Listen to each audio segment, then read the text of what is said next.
Hi everybody, and welcome back to Let's Play Outer Wilds. Last time, when we left off, we had truly finished Giant Steep, and we got to Chert too late in the time loop to learn everything we would like to learn from him. So that's going to be our first stop in this run. Just making our way back to Ember Twin at the beginning of the loop. And just to do something productive that needs to be done at the very end of a loop anyway, we went ahead and headed to Hollow's Lantern and got the ship log entry that one can get there. So now we're going to head to Ember Twin. Now, the Hourglass Twins are really interesting. Ember Twin, we're pretty time limited. We have about 10 minutes during which it's possible to explore the caves and everything on this one. Then, because the sand begins to funnel over from Ash Twin, and Ember Twin's caves become impossible to explore. So, we just need to be aware of that. And in the meantime, looking for my man Chert. Looking for his little plume of smoke. Gotta be around here somewhere. There it is. Hey, Chert.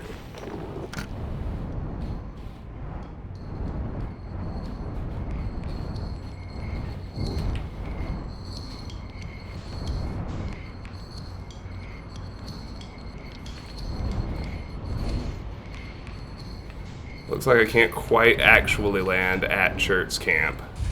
That's fine. Oh, no. Please land on the bridge. On the bridge is acceptable to me. Under it is not. Goodness gracious. This is ridiculous. This is what some might rightly call total failure. Alright, come on. I just need you to get steady. Alright, there we go. Hey Chert, what up?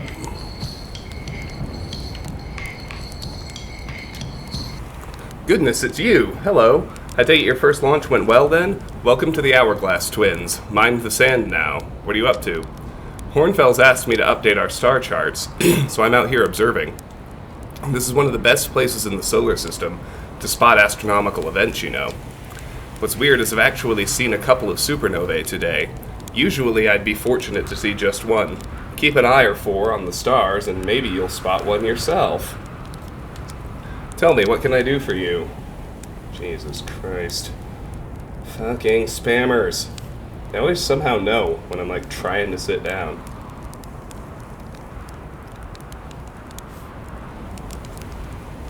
I found something. Please do tell. I found your notes about the Adelrock's main crater. Did you? I hope they were useful. The planet I mentioned may have been frozen solid or just partially made of ice, like a much colder Giant Steep, it's hard to say. It used to be the 5th planet in our solar system. You'll notice, of course, that there's no such planet now. In its place is Dark Bramble, which, how to put this, grew into the space the 5th planet used to occupy. That is, Dark Bramble quite literally appeared at the center of the 5th planet and began destroying it from the inside out. Eventually, the planet shattered completely, and its shards were flung across space. Some of these shards collided with the celestial bodies in our solar system, such as the Adelrock, which I believe is how its biggest crater was formed. I have a question for you. Actually, never mind. Nothing you'd like to discuss at the moment? That's no trouble. If you do discover anything you want to talk about, I'd be happy to help. What are you up to? Okay. How do I know if I've spotted a supernova?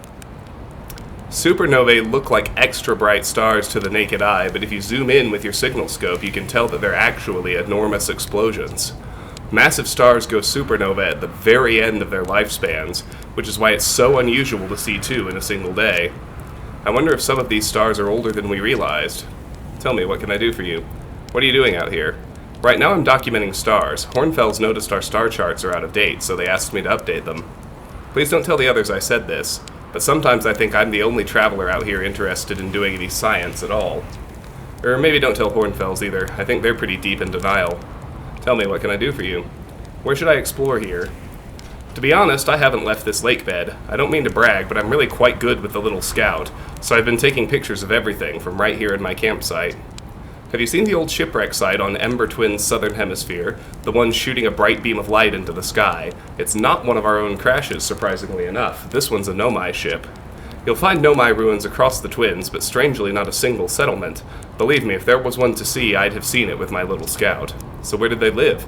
Not on the surface, clearly. Ember Twin is full of cave systems, though. Maybe the answer lies underground. Tell me, what can I do for you? How dangerous is that big column of falling sand? On a scale of 1 to dead, I'd give it a 7 or 8. Awfully pretty, though. Right now, sand is flowing from Ash Twin to Ember Twin, but did you know the process eventually reverses?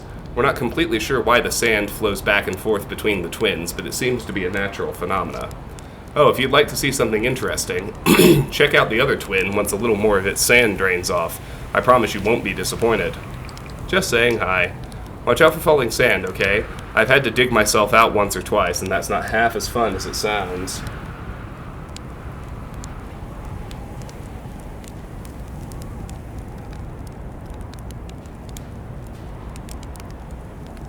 Alright. Ship log updated. Alright, so because we are at the beginning, we can get in here for now. That's not going to remain the case.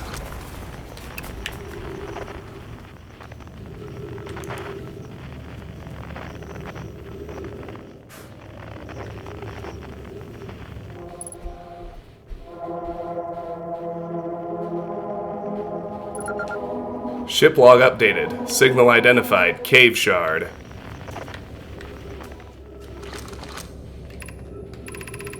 Melore, friends, if you find any sign of Coleus, I implore you to tell me. He vanished without a trace during our research trip and has been missing ever since. Melore, some of us from the Sunless City are here to help search for Coleus. Can you tell us more about your expedition? You have my gratitude, Burr. Coleus and I were studying the cave's geology. We hoped to learn more about a unique and wandering rock that visits several different caves in the area. Where was young Coleus lost, Melore? He disappeared in the cave at the bottom of the dry lake bed at the North Pole. It happened in an instant and without warning. I turned away from Coleus to examine a sample, and when I turned back, he simply wasn't there anymore. He had a limited supply of Aerodona. I'm afraid for him. Hypothesis. We will learn more by examining the northern Lakebed Cave where Coleus disappeared. Search quickly, everyone. We have no time to squander.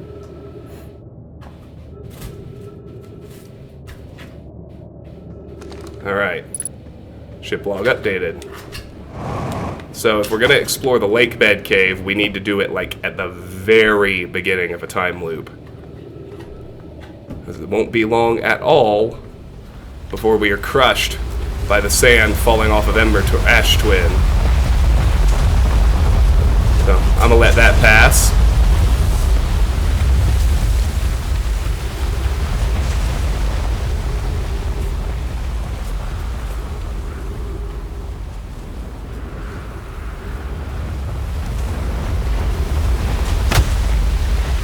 Oh my.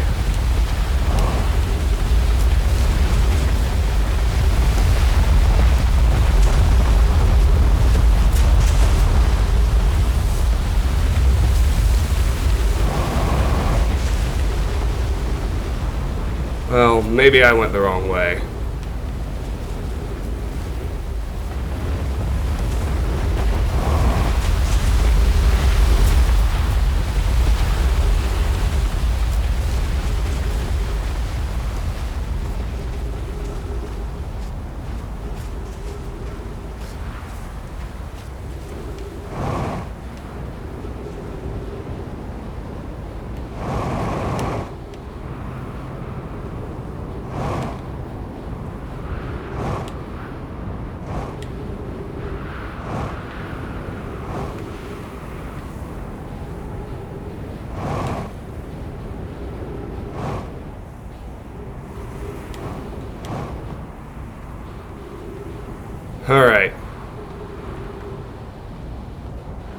I obviously wandered a very long way from where I was trying to start.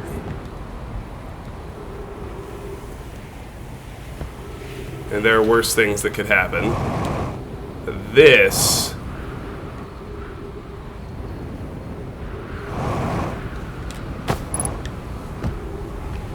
is where I want to descend as far as I possibly can.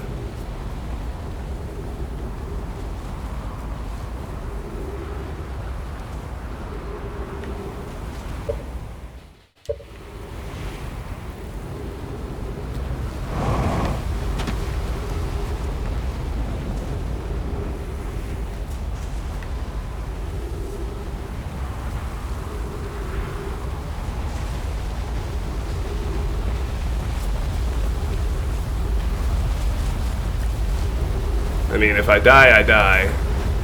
I may already be too late. Which would be pretty wild. Kind of seems like that might be the case.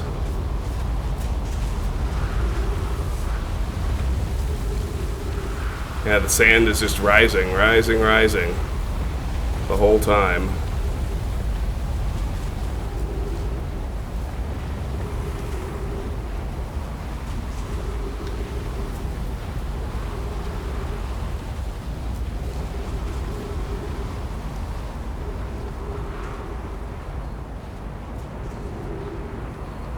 Yep.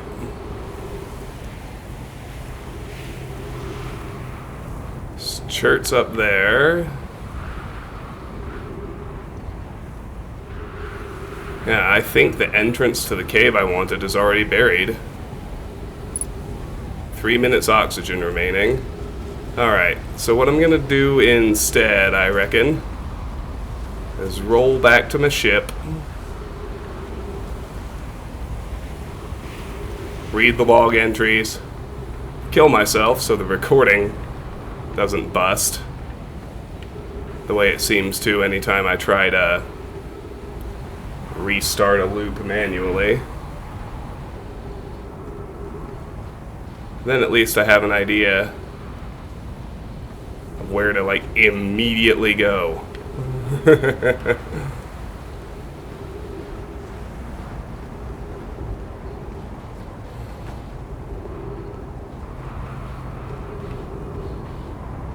It's not like I wasn't warned. Everything says, trying to explore Ember Twin, you're going to die a lot. Ash Twin is easier, but probably more annoying, because it's the opposite. You have to explore it at the end of the time loop.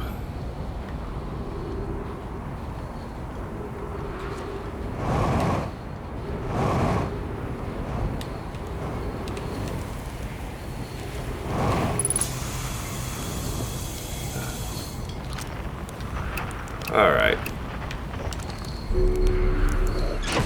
Let's check the ship log.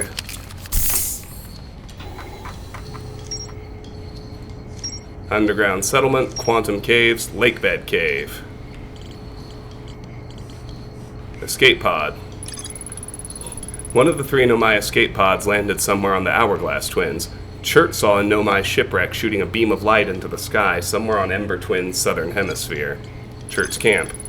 Chert has set up their astronomy gear on the North Pole of Ember Twin. Chert has spotted an unusually high number of supernovae recently. All of the stars in the universe are dying, including our sun. The stars are simply dying from old age. Apparently they're much older than we realized. Underground settlement. Chert thinks the lack of surface ruins means the Nomai must have lived somewhere underground. I mean, that's a highly sensible conclusion. Alright. Now, I'm gonna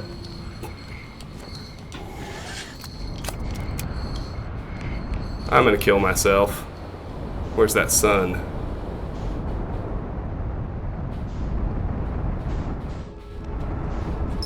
Here we go. Get in there, boyo.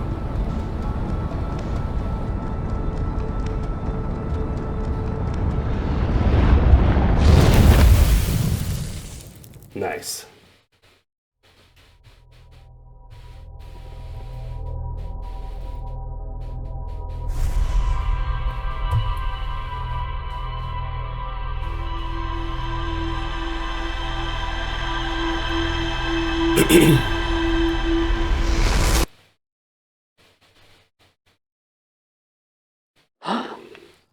Alright.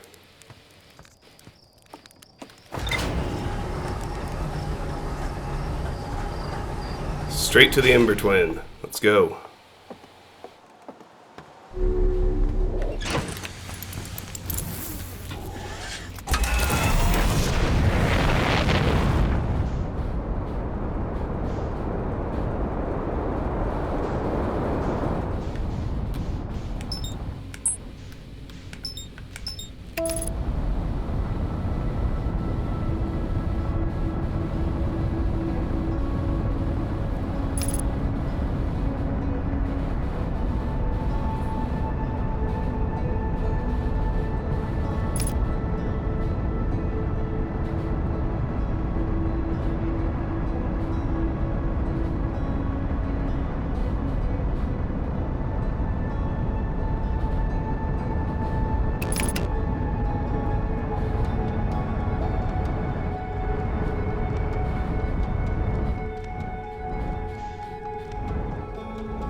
Alright, here's Chert's camp, which tells me that this would actually be an excellent place to park my ship.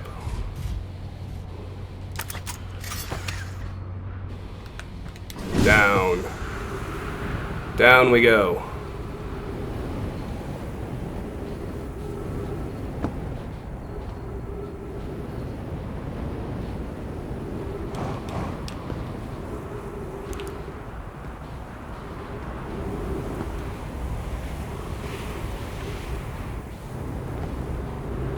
Here we go. This cave's going down.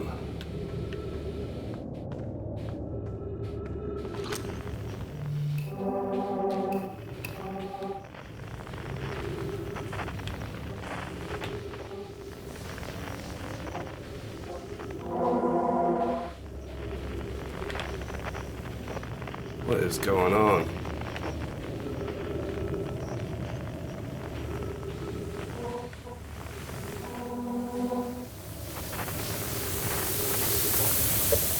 Oh boy.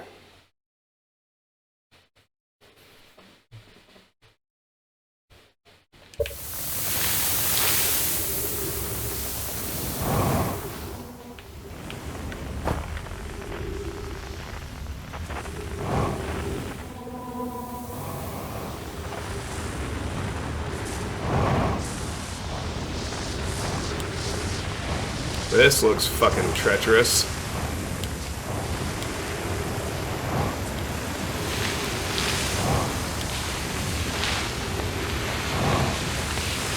Need to get to a ledge. Alright, go.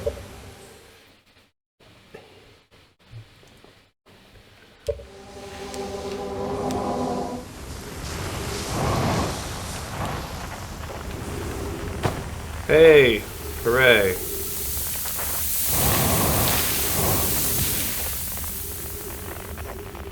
Woof.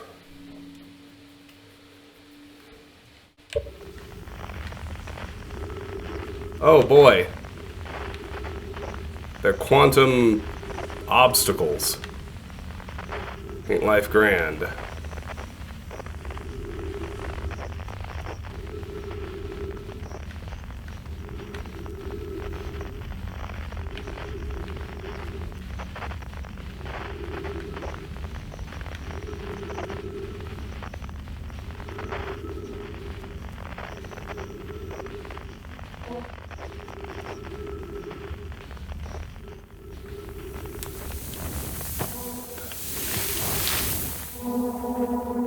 Cave shard.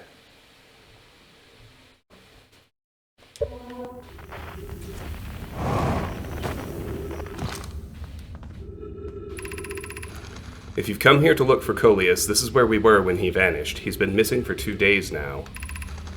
What happened before Coleus disappeared? We were examining the different rocks. I recall Coleus standing on the largest one, the Wandering Rock. I was taking notes, and then my lantern died. When I lit it again, Coleus and the rock were both gone. Your strange wandering rock friend is here, though Coleus isn't. Coleus and I observed this unusual-looking rock shard and several smaller rocks in at least 2 other caverns. I'm unsure if this is relevant. Ship log updated. It's a light switch. Fascinating. Alright.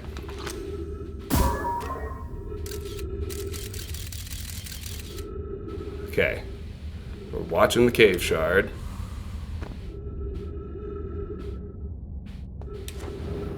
So to recreate everything, what that is hinting at us is that,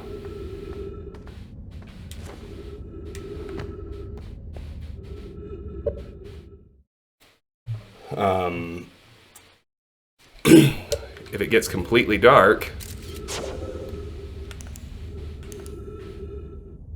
the thing can wander. See? Alright,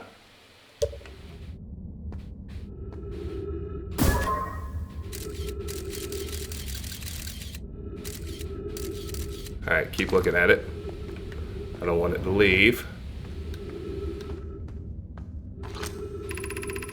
How curious. This rock took me with it to a new location. I wonder why this happened.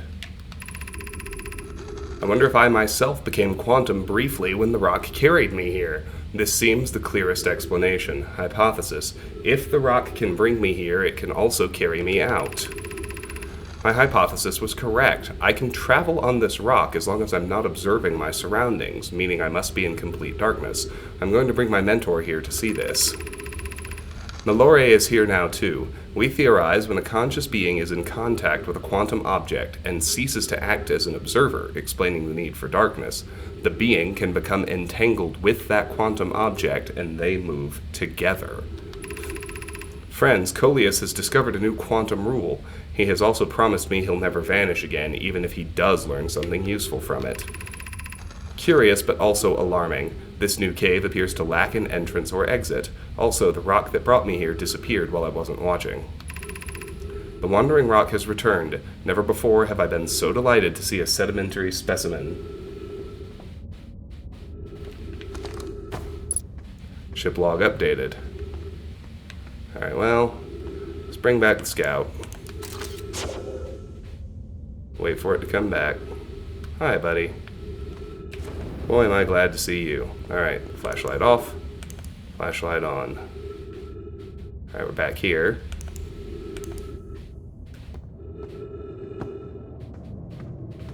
It can also, we know this because we've seen it up there, it can take us into one of the other quantum caves. 3 minutes oxygen remaining. See, here we go. Ain't this grand. So we can read the log entries, and then I'm going to go ahead and end the episode, because it's a reasonable length. We've made important progress here on Ember Twin. We've done the single most time-constrained piece, I believe. Well, and maybe I have time for something else. We'll see. Lakebed Cave is fully explored. Praise the sun. Alright. So, a Nomai named Coleus was standing on the Wandering Rock when another Nomai's lantern died. When they relit the lantern, Coleus and the rock were both gone. To travel with a quantum object, I must stand on the object and cease to observe my surroundings, meaning I must be in complete darkness. Coleus used this quantum rule to escape the cave he was trapped in. Coleus and Malore returned to examine the rock. They theorized that when a conscious being is in contact with a quantum object and ceases to observe his or her surroundings, the being can become entangled with that quantum object and they both move together. Quantum caves. The Nomai noticed a strange wandering rock that appeared in multiple caves on Ember Twin's northern hemisphere. I found a strange rock shard that moves when I'm not watching. It emits a signal on the quantum fluctuations frequency. Very nice. Okay. I am actually going to go ahead and end this episode right here. It's dinner time, and we're at 25 minutes. That's respectable. So, this has been Let's Play Outer Wilds. Thank you so much for watching. If you enjoyed the video, I hope you will give it a like and consider subscribing to my channel. If you care to discuss this or any of my other content, the best place is my Discord server. There's a link in the video description. If that link doesn't work, please contact me directly and I'll be happy to send you an invite. If you care to support me or the channel, the best way, apart of course from liking and subscribing, is through my Patreon page. That link is also in the video description. My Patreon supporters get to nominate and vote for the games they would like to see me play. Outer Wilds is actually one such game. Once a game is chosen, I play it through all the way to the end for full completion, trying to find absolutely everything and experience every bit of content. And when that's done, my supporters choose another. So it's a pretty straightforward process. If that interests you, the link is there. Regardless, I really do want to thank you for watching. I am grateful for your time and attention. I appreciate you. I hope you have a great day, and I'll see you soon. Take care.